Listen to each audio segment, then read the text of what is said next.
Hello বন্ধুরা, সবাই কেমন আছো? আশা করি ভালোই আছো।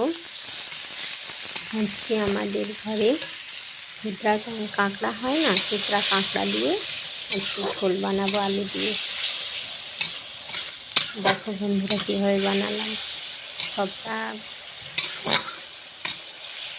ভিডিও করা সম্ভব হয়নি, যেটুকু পেরেছি আজ আমাদের কাঁকড়া আর আলু দিয়ে ঝোল লাস্ট হবে। অবধি দেখতে থাকো এবং কেমন হয়েছে প্লিজ